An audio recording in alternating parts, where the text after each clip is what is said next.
Podcast. I'm your host.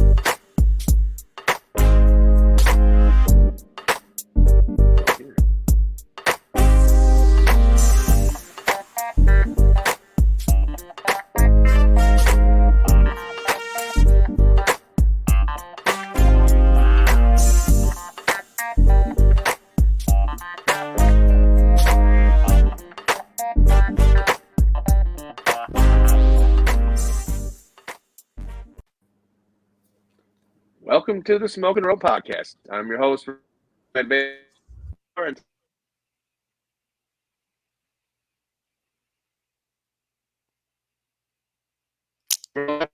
head of processing at Driven Grow.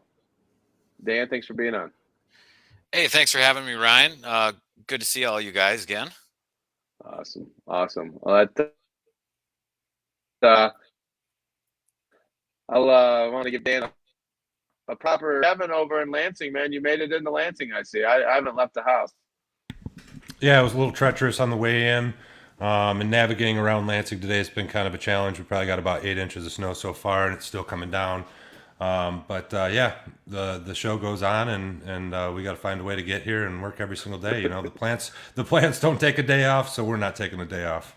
No, oh man. So glad you made it. Be safe on the way home. And Tom up in the Kalkaska. Tom, what's going on up there? Nothing. Just a slow, steady snow today, and it's actually pretty nice up here. Excited to talk to Dan, fellow Northern Michigan. Well, I'm at home. Yeah, and we'll get into some get down into the weeds on some of the processing. First, I met. Tell a story how I met. Sorry, guys. Have a little technical difficulty. The slapstick show. So I met Dan and Drew and Ricky all at the same time.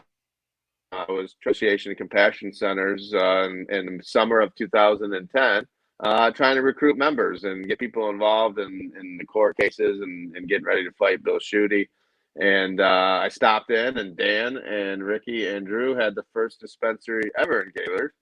And it's pretty wild that now you look at it and you three are still all together, well over it, and now running with Driven Processing and Driven Grow. And Dan's the head of all the processing. He's been doing it a long time, and we're going to talk about that. But also, on another note about Dan, we've talked a lot about on this show. I was real happy to hear, as I've been a big proponent against not using Viridis for a long time, and I remember having a conversation with Drew about it. He's like, "Oh no, don't worry. Dan said he'd quit if we use that." So like early on, so I was like, "Yeah, nice." So I'm glad we're on the same page with that. And I know you've been doing it for a long time. And Dan, thanks for being on.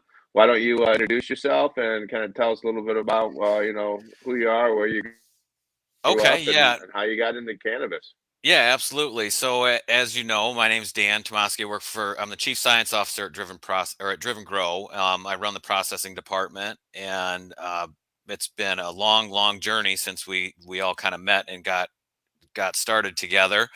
I guess I'll start on the side when I've got a history of cannabis prior to the medical law coming into effect, but we probably shouldn't talk about that.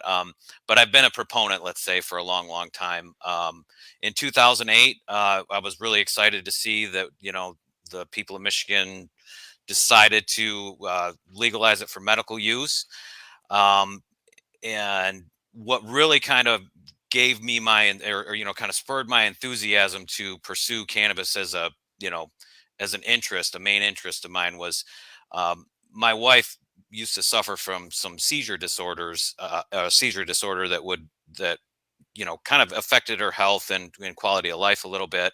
When she started regularly using cannabis, those seizures virtually disappeared. And long story short, she was able to get off her medication, and I actually have children today because of cannabis, that she was able to actually get off of all her anti-seizure meds that would have been dangerous for the baby. So I've got two healthy, young, very smart girls, and very proud of them. And that's really what kind of, made me realize that there's something more to this than just, a fun Friday night. But since then, as Ryan mentioned, I started kind of partnering up with Drew. It was kind of just an informal partnership with Drew and Ricky at the beginning. And I rented a space in their dispensary for a chromatography lab that I had acquired equipment for, and was kind of looking for a place to do it that made sense. They had some extra space, so I added to their dispensary, brought in all my equipment, and that was it was kind of short lived, because just after, a few months later, kind of the raids started, and Drew and Ricky shut down their dispensary, which of course caused me to shut down the storefront for the lab. But in that process, I did learn quite a bit more about the science of cannabis, so that gave me some more knowledge to continue to pursue it despite the lab being closed.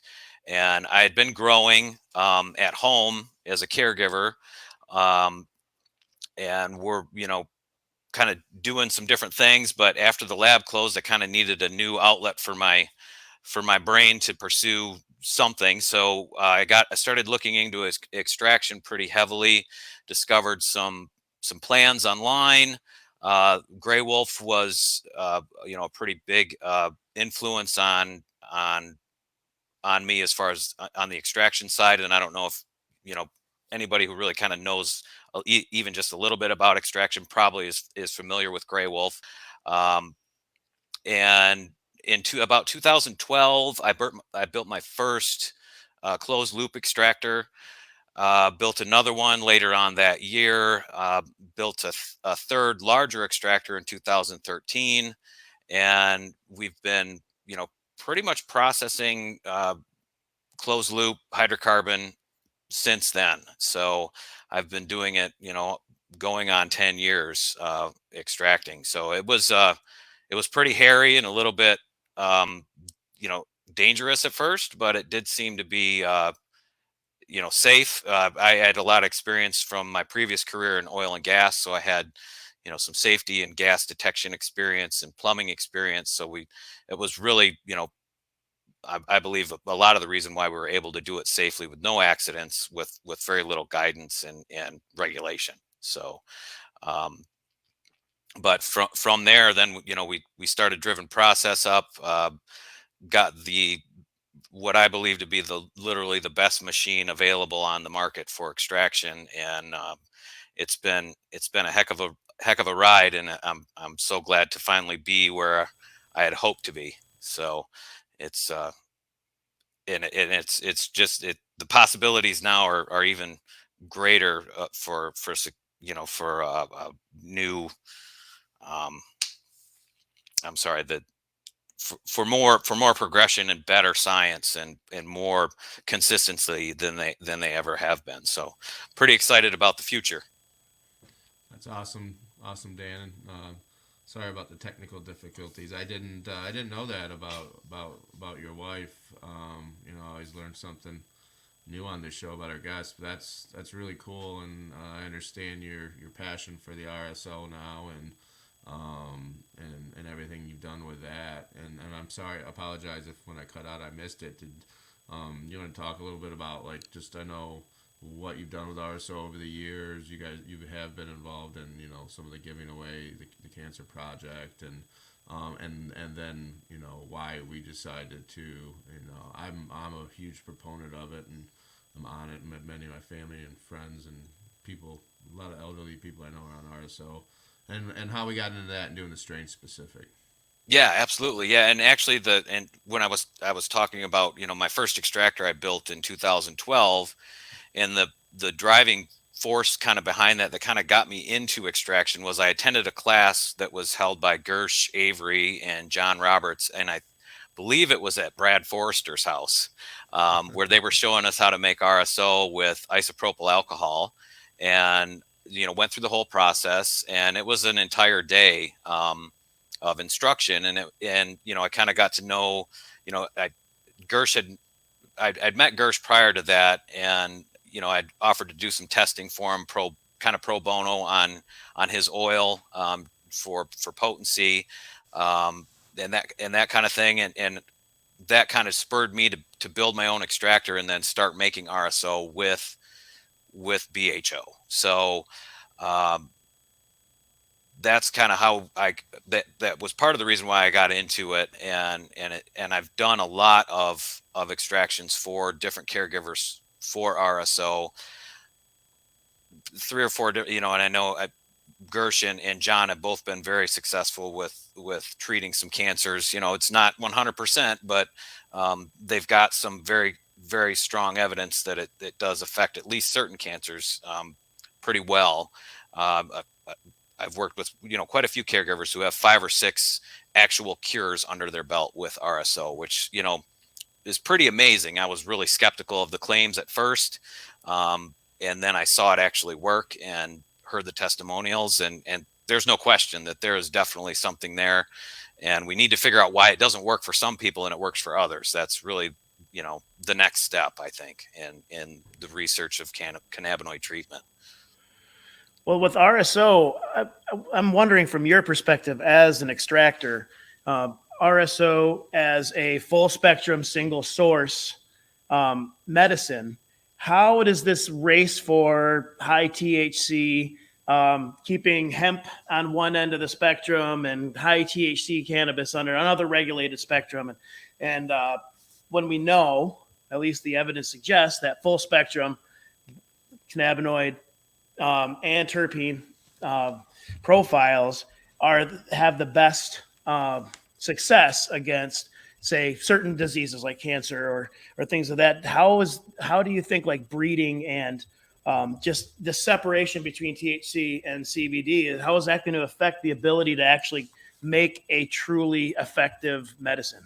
Right. Well, and it does. I mean, really stripping everything except for the cannabinoids off, like when making distillate, that's a good way to purify a compound, but it's not necessarily the best way to make medicine, and effective medicine. I firmly believe that like you indicated, Tom, that a full spectrum of cannabinoids combined with the terpenes and flavonoids and other compounds that aren't even actually quantified right now contribute to the effectiveness of the medicine. So I think removing that stuff for the sake of high potency is kind of a mistake. You need those other compounds. You need the terpenes and the flavonoids, and like I said, some of the unknowns or the known unknowns that are present there to make it more effective. And I've seen that evidence in people who take distillate instead of RSO. I've seen a few cases, and it's just anecdotal, but it's not quite as effective, and it doesn't provide as much relief as something that is a full spectrum that includes everything that was on the plant in the first place, and nothing stripped out, for purposes of color or potency. Do you believe that maybe that moving into a direction of more taking, expressing certain cannabinoids out of plants and, say, CBN and CBD and all of your different, just expressing certain, lower, less predominant cannabinoids in plants and extracting them, and then being able to figure out where people are deficient in their endocannabinoid system, in particular, with what can work best to their particular either imbalance or if they have a disease, because we believe that an imbalance in your endocannabinoid system leaves you susceptible to disease, right? So having a custom tailored type medicine that works in a way that we can somewhat define where people are deficient and to custom tailor a medicine for individuals. Yes. Yeah. And I think that's the next step. And of course, there's very little research been done on that because it's still federally illegal. That really would be, something that I think would be helpful for people who just can't figure out a treatment. I think, yes, I think that's the minors are maybe even more important than the ones where we normally see THC, CBD. So, but yeah, CBN, CBG, CBC, THCV, THCVA.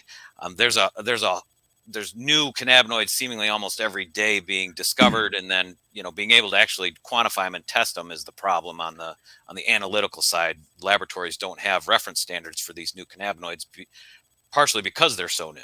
Right. And do you believe that market? I mean, I think that market pressure to force producers like ourselves to create only high THC varieties for people to be commercially viable, so then you can essentially pay your bills and things of that nature, without actually educating people to the importance of having a wide, full spectrum option in order to make sure that you are, you're satisfying all those types of receptors and things that you may be. It's kind of like a splatter shot. So I think that, if we can get people to embrace varieties that are full spectrum, one source plant, but it has, say, a 1-to-1 or a 5-to-1 or whatever works best for people, and having about as wide of a spectrum. So you can have all of that instead of putting together different isolates, right? And to make that, just to be able to source in a plant, in order to incentivize people to try these things out in the market, with people moving from medical into rec, and then they see something like, they think a CBD is something that's only a medical product, but not knowing that if you're an adult use patient, you're probably a medical patient regardless, whether you know it or not.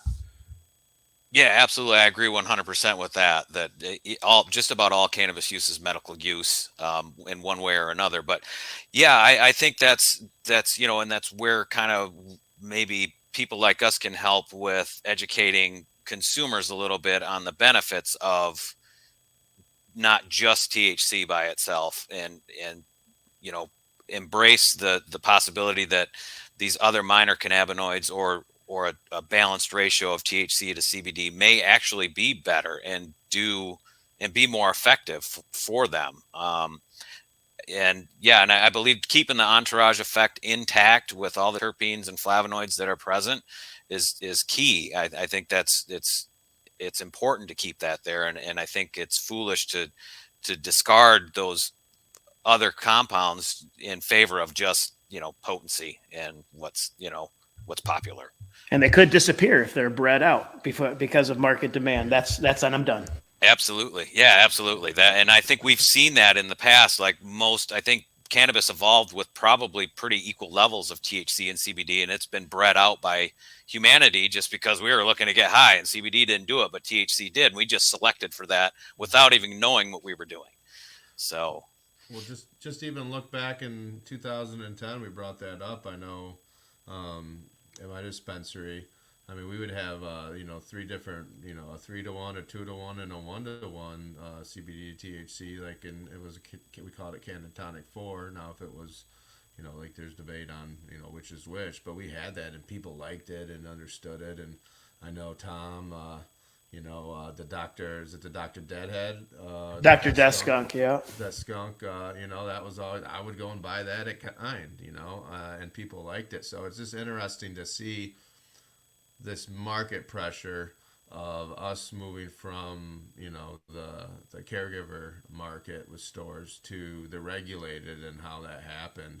I feel like we're getting there. Like next summer, the market stabilizes finally, and maybe, the education process is where building these relationships with all these retail stores and the bud tenders, we can really, push it to them and give them the tools like we've been talking about to teach that. But that kind of gives me, I wanted to ask you a question. What, Dan, what's been the biggest adjustment for you, like as far as from your days in the caregiver market to now the regulated market? What's a day in the life of Dan at the lab? What, take us through that.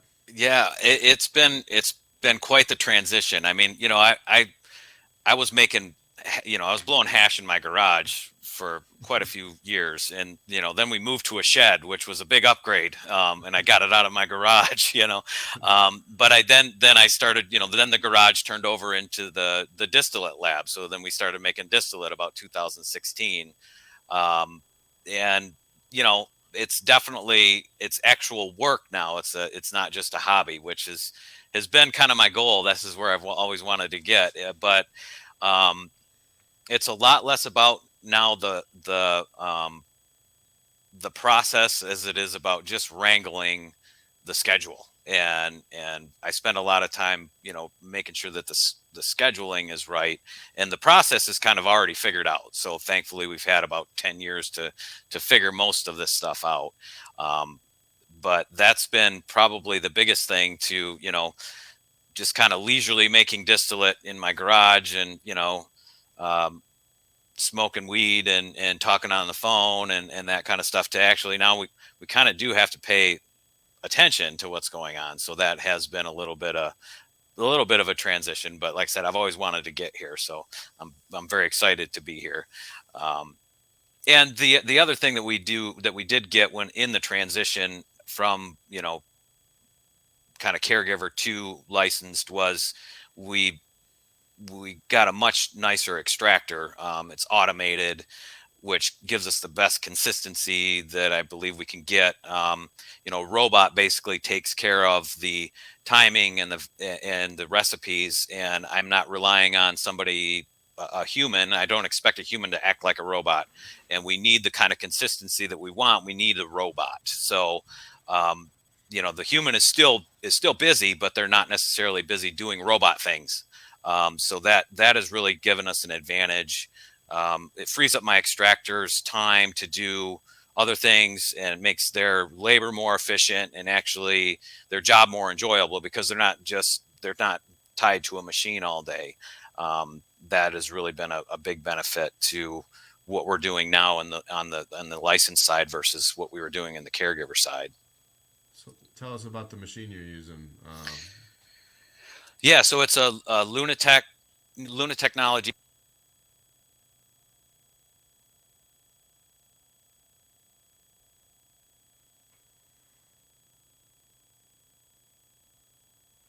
We lost Dan there.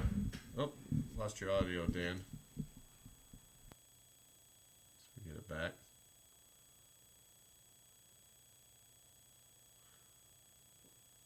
Oh, lost Dan's audio. What Dan was talking about the Lunatech.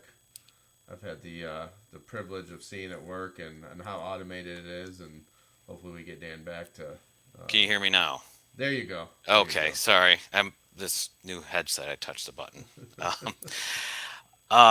So the Luna, we can do 20 pounds of fresh frozen or 15 pounds of cured material at a time.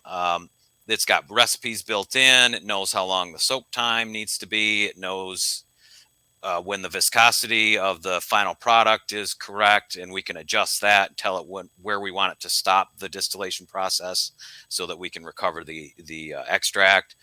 It really, and I, it sounds hyperbolic, but to me, it is the most advanced extractor on the planet. And there's very little going on outside the United States for this.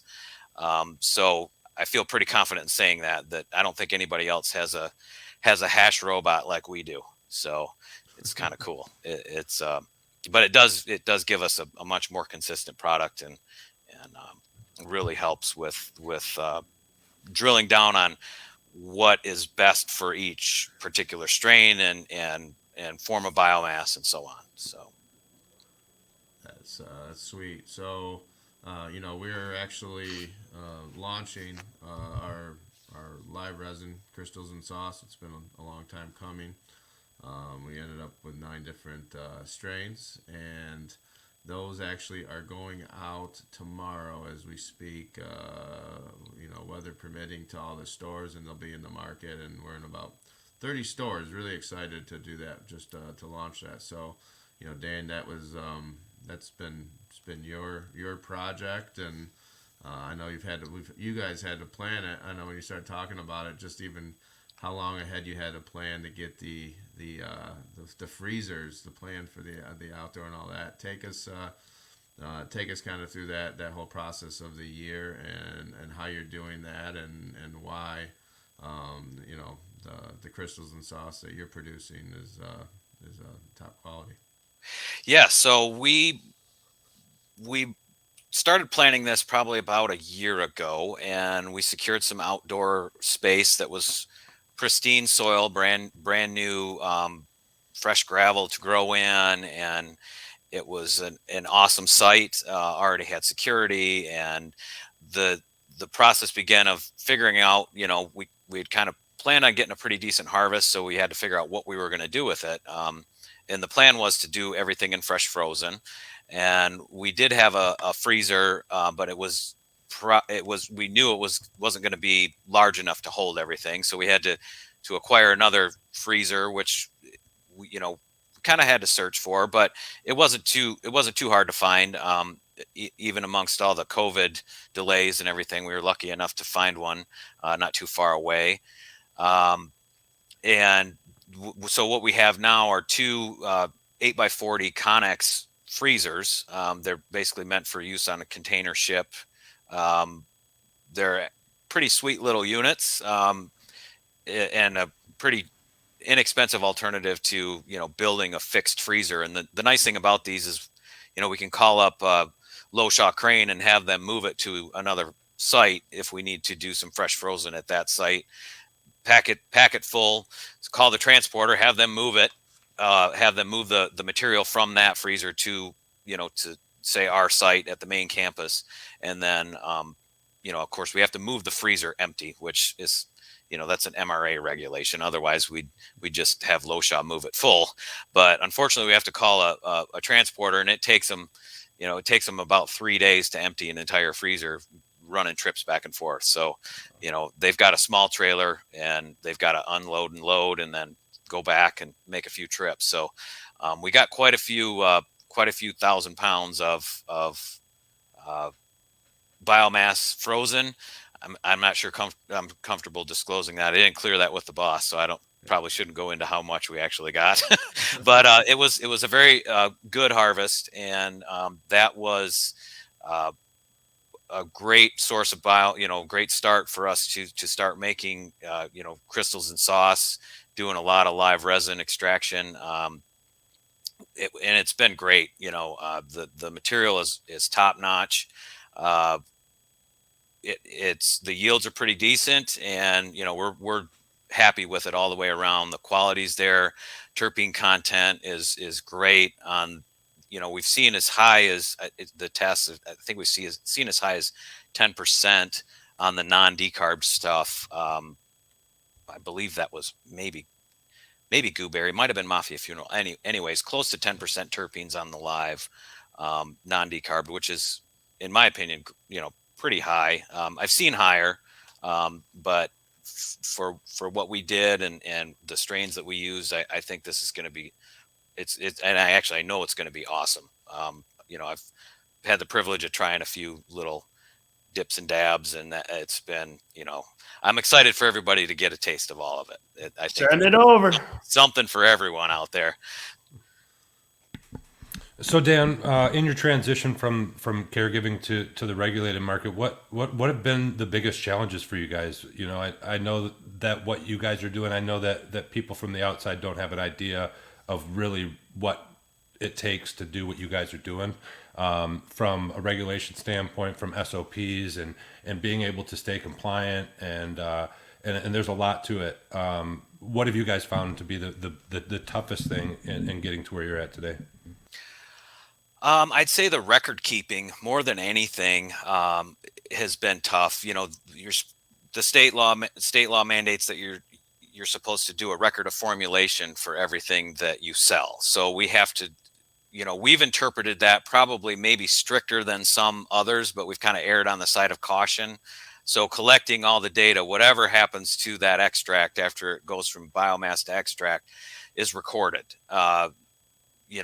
How long it spends in purge, and all the way down to test results, and then where it ended up as far as final packaging. So that all is recorded on the ROFs, the records of formulation, to make sure that we can track something if there's a recall, or the state just asks and wants to know what happened with this and where did it go, where did it start from. And it's kind of basically an almost parallel system to metric that we've created outside of metric just to track all of the data and all of the things that we've done to a particular batch throughout the process. So that's been probably the toughest part. And we pretty much had to build that from scratch. There was no record of formulation software to be able to just buy and plug in and start tracking all this data. So we had to build Excel spreadsheets, and we created a monster. It's a mess, but we are managing it, and we're able to drill down when we do have an occasional problem and look back and see what happened to this batch and maybe why something failed for solvents, or why it turned out as low a yield as it did, or there's a bunch of different things that we can use. It's great data. It is sometimes hard to drill down into, but so far we've been able to use it as a pretty effective tool, even though it is a little bit unwieldy. Yeah, that brings me. It's a lot to think about. That brings me kind of to what you mentioned a couple times before, with the CRC, being able to, that's become something. When the market first hit, a couple years ago, the regulated, we were seeing a lot of it, and it caught a really bad rap, obviously, for people would like to, not have that, and have great material. Obviously the live resin that we're doing is not. And but you mentioned to me when we were emailing that maybe there is what is the proper time and use for that, and why has it gotten such a bad rep besides maybe the obvious stuff? Right. Yeah. And I think it's gotten a bad rap because people aren't filtering their media appropriately, and it's ending up in the product. It's ending up in the extract, which is that's bad.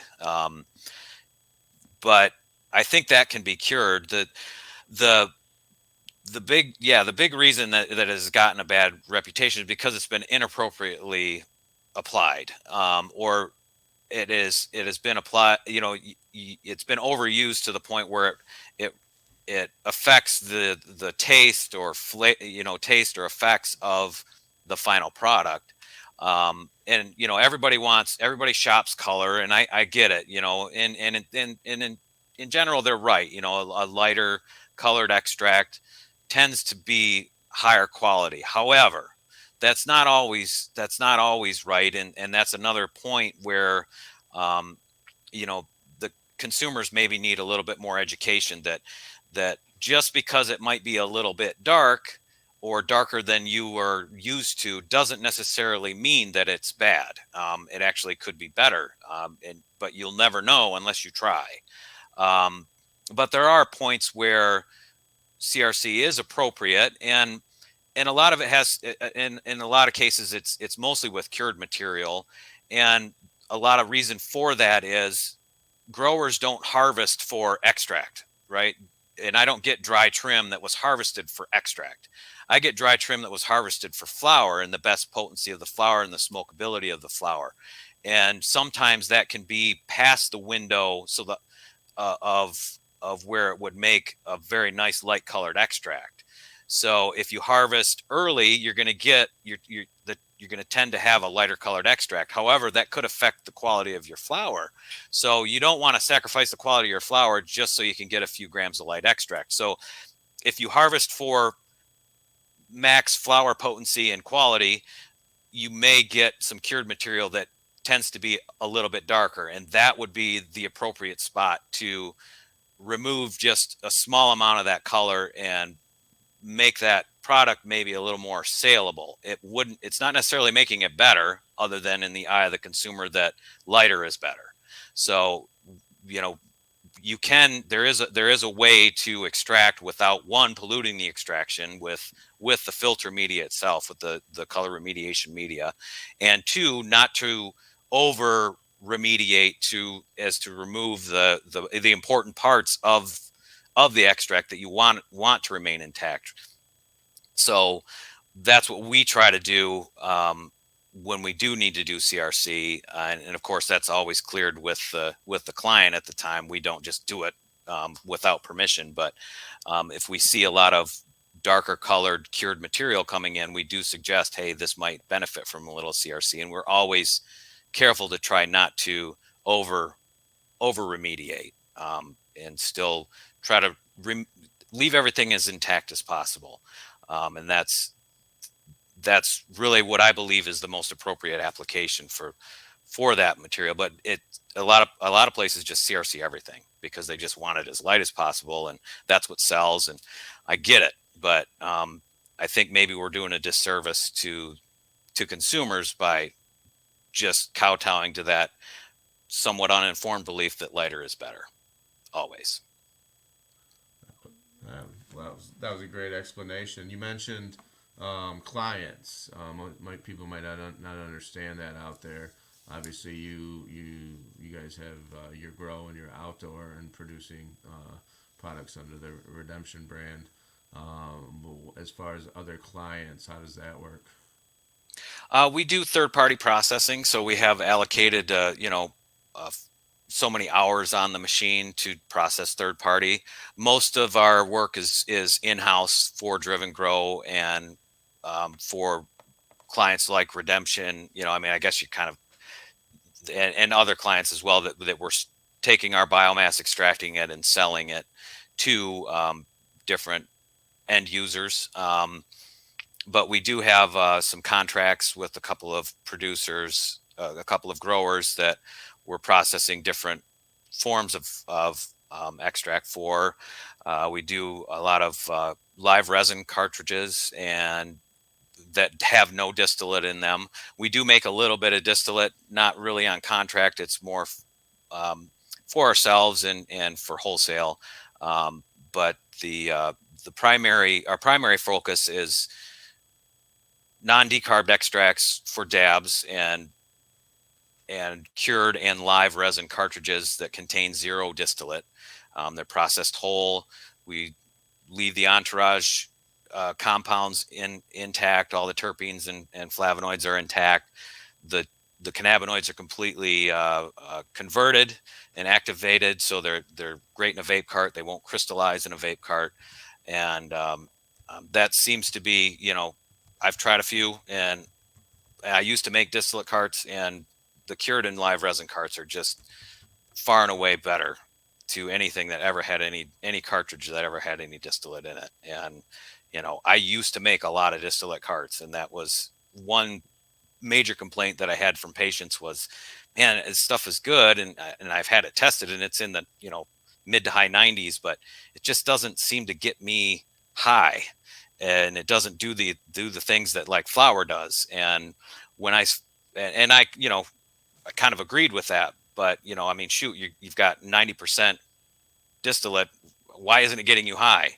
Well, it's because we removed everything that helps with that, and all the terpenes and everything are gone, and you can add some botanical terpenes back in, or maybe even cannabis derived terpenes back in, but it's still not the same.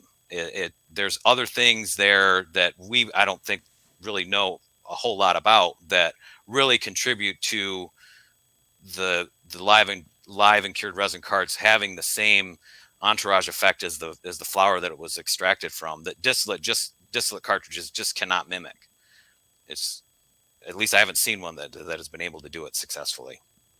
Yeah, I agree, and I often, we're out there battling on the front lines with consumers and even bud tenders sometimes on why the full spectrum is so much better, and we're trying to get the price down enough to where people don't have the option. I mean, it's to the point where, like, why would you do distillate? The only reason I've heard out there why someone still would smoke distillate that I can agree with is the smell, because the full spectrum smells like cannabis and tastes like cannabis, but yep. For some people, I would never ever thought about it, but they're like, oh, my wife's gonna bust me if I smoke it, or if I'm hitting it in the bathroom at the bowling alley, someone's gonna figure it out. So that's the only logical thing I've heard out there so far yet. Yeah, absolutely. Yeah, that I would agree with that. They do have some funk. I mean, the live and cured resin carts they smell like weed, but they work like weed too. That's the great thing about it. But yeah, exciting. Hey, man, time's flown by, and I'm glad I got through my technical difficulties, and Ended up being a great show, and I learned a bit too. So I'm happy with that. But before we get going, I want to let everyone wrap up and say goodbye. So Tom, why don't you go ahead? Yeah, Dan, love watching you guys grow. It's neighbors. Just keep doing what you're doing. Much respect to you and the guys. Tell everyone I said what's up, and we'll get together when it warms up here. Yeah, looking forward to it. Thanks, Tom. Kevin? Yeah, I agree with Tom, Dan. It's crazy. Like we were just talking about a little bit. I know what goes into what you guys have accomplished, and what you guys have done in a short period of time has been quite amazing. And I wish you guys the best moving forward, and your continued success in growing the business. Yeah, thank you. Same to you, Kevin. Thanks, Dan. Dan, any final goodbyes? Yeah, just thanks for having me. I appreciate the opportunity. As you can maybe tell, I love talking about this stuff. So if anybody ever wants to talk about it for hours on end, let me know. I can keep you busy and probably put you to sleep. So I'll be on your R&D team. right on. Yeah, well, we can probably make that happen, Tom, for sure. So, but yeah, thanks for having me. I really appreciate the opportunity. No, it's been good having you on, and we don't talk about the processing side of it enough on here. So I'm real thankful you making my job a lot easier when you're able to put out a great product and do it so efficient like you guys do. So looking forward to having you back on. We'll talk again. Maybe in about 3 or 4 months, see what's happening with the market, and appreciate it, Dan. And with that, we'll see everybody next week.